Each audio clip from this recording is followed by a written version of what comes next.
Hi hello అండి, అందరికీ నమస్తే. Welcome to my channel. AP రాష్ట్ర వ్యాప్తంగా ఉన్నటువంటి ఎవరైతే పెన్షన్దారులు ఉన్నారో వారందరికీ ఒక షాకింగ్ న్యూస్. అది ఏంటి అనేది తెలియాలంటే ఈ వీడియోని ఎక్కడ స్కిప్ చేయకుండా చివరి వరకు చూడండి. నా వీడియో కనుక నచ్చితే ప్లీజ్ ఒక చిన్న లైక్ చేయండి అండ్ సబ్స్క్రైబ్ చేసుకోండి. గవర్నమెంట్ నుంచి వచ్చే ప్రతి ఒక్క అప్డేట్ కూడా నేను మీకు ఎప్పటికెప్పుడు నేనైతే తెలియజేస్తూనే ఉంటాను. నా వీడియో కనుక నచ్చితే లైక్ చేయండి అండ్ సబ్స్క్రైబ్ చేసుకోండి. ఇక లేట్ చేయకుండా వివరాల్లోకి అయితే వెళ్ళిపోదాము. ఏపీ రాష్ట్ర వ్యాప్తంగా ఉన్నటువంటి పెన్షన్దారులకు ఈరోజు రేపు వెరిఫికేషన్ అనేది చేయబోతున్నారు. ఈ సామాజిక పెన్షన్ తనిఖీ అనేది జరగబోతుంది. ఈ తనిఖీ కూడా అందరికీ కూడా కాదు, కొంతమందికి మాత్రమే. జిల్లాకి ఒక సచివాలయం అనేది ఎంచుకొని వారికి 40 మందిని ఎంచుకోవడం అయితే జరుగుతుంది. ఈ పెన్షన్లకు సంబంధించి అయితే ఒక ప్రాజెక్టు లాగా అయితే తీసుకురావడం అయితే జరుగుతుంది. దీనికి సంబంధించి యాప్ అనేది కూడా ఉంది. ఈ డేటా అంతా అందులో ఉంచడం అయితే జరుగుతుంది. ఇకపోతే ఈ అధికారులు పెన్షన్దారులు ఎటువంటి ప్రశ్నలు అడుగుతున్నారు అనేది మనం ఇప్పుడు తెలుసుకుందాం. అన్ని కేటగిరీలకు సంబంధించి ఒక్కొక్క ప్రశ్న అనేది ఉంటుంది.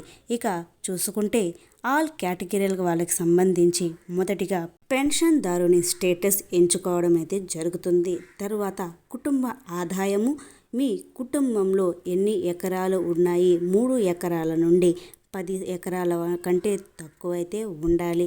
ఇక మూడవది చూసుకుంటే మీ కుటుంబంలో 4 చక్రాల వాహనం ఉందా లేదా అనేది ఇందులో తెలుస్తుంది.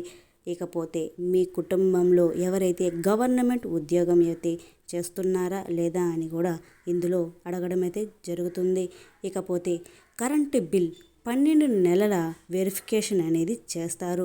ఈ వెరిఫికేషన్లో మీరు ఎన్ని నెలలు అనేది మీరు ఈ కరెంట్ అనేది యూజ్ చేస్తారు, 300 యూనిట్ల కంటే ఎక్కువ కాల్చున్నారా లేదా అనేది కూడా ఇందులో మీకు వెరిఫికేషన్ అనేది చేయడం అయితే జరుగుతుంది. ఇకపోతే మీరు గనక ఇన్కమ్ ట్యాక్స్ అనేది చెల్లిస్తున్నారా లేదా అనేది కూడా ఇందులో అడగడం అయితే జరుగుతుంది. ఇవన్నీ ప్రశ్నలకు మీరు సమాధానం అన్నీ గనక ఇచ్చినట్లయితే తరువాత ఈ పెన్షన్దారుని ఫోటో అనేది తీసుకోవడం అయితే జరుగుతుంది. ఓకేనా అండి?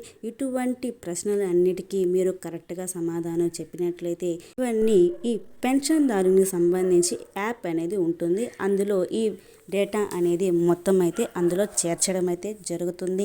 ఎవరైతే ఈ పెన్షన్దారులు ఉన్నారో ముఖ్యంగా వికలాంగులు, వితంతువులు, ఒంటరి మహిళలకు సంబంధించి ఈ పెన్షన్దారులకు సంబంధించి ఈ వెరిఫికేషన్ అనేది చేయబోతున్నారు. ముఖ్యంగా వికలాంగులు, వితంతువులు, ఒంటరి మహిళలకు సంబంధించి ఈ వెరిఫికేషన్ అనేది చేయబోతున్నారు. ఎవరైతే ఈ దొంగ సర్టిఫికేట్లు పెట్టుకొని పెన్షన్ తీసుకుంటూ ఉంటారో అటువంటి వారికి ఇది వెరిఫికేషన్ అనేది చేయబోతున్నారు.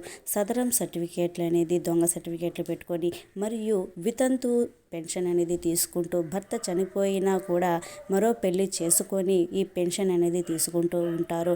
మరియు ఒంటరి మహిళకు పెన్షన్ అనేది భర్త ఉన్నా కూడా ఈ ఒంటరి మహిళ పెన్షన్ అనేది తీసుకుంటూ ఉంటారు. వారందరినీ తనిఖీ చేసి ఈ పెన్షన్ అనేది రద్దు చేయాలని చెప్పి ప్రభుత్వము నిర్ణయించుకుంది. ఈ ఎన్టీఆర్ భరోసా పెన్షన్లకు సంబంధించి ఎవరైతే అర్హులు ఉన్నారో వారందరికీ ఈ పెన్షన్ అనేది రావడం అయితే జరుగుతుంది. ఇవన్నీ అయిపోయిన తర్వాతే ఈ పెన్షన్లకు దరఖాస్తులు అనేది ఇవ్వడం అయితే జరుగుతుంది. ఈ జన్మభూమి 2 కార్యక్రమంలో జనవరిన ఈ కార్యక్రమం అనేది ప్రారంభించబోతున్నారు. ఈ కార్యక్రమంలో ఈ పెన్షన్దారులకు సంబంధించి మరియు కొత్త రేషన్దారులకు సంబంధించి దరఖాస్తులు అనేది ఇవ్వడం అయితే జరుగుతుంది. ఓకేనా అండి? ఈ వీడియోలో మీకు ఎటువంటి ప్రశ్నలు అడుగుతారు అనేది నేనైతే క్లారిటీగా అయితే మీకైతే తెలియజేయడం అయితే జరిగింది. నా వీడియో కనుక నచ్చితే ప్లీజ్ ఒక చిన్న లైక్ చేయండి అండ్ సబ్స్క్రైబ్ చేసుకోండి. గవర్నమెంట్ నుంచి వచ్చే ప్రతి ఒక్క అప్డేట్ నేను మీకు ఎప్పటికెప్పుడు నేనైతే తెలియజేస్తూనే ఉంటాను. మీరు కనుక సబ్స్క్రైబ్ చేసుకుంటే మొట్టమొదటిసారిగా మీకైతే ఒక నోటిఫికేషన్ వస్తుంది. మీరే మొదటిసారిగా అయితే చూడవచ్చు. ఓకేనా అండి? నా వీడియో నచ్చితే లైక్ చేయండి అండ్ సబ్స్క్రైబ్ చేసుకోండి. Thank you for watching. Thank you so much.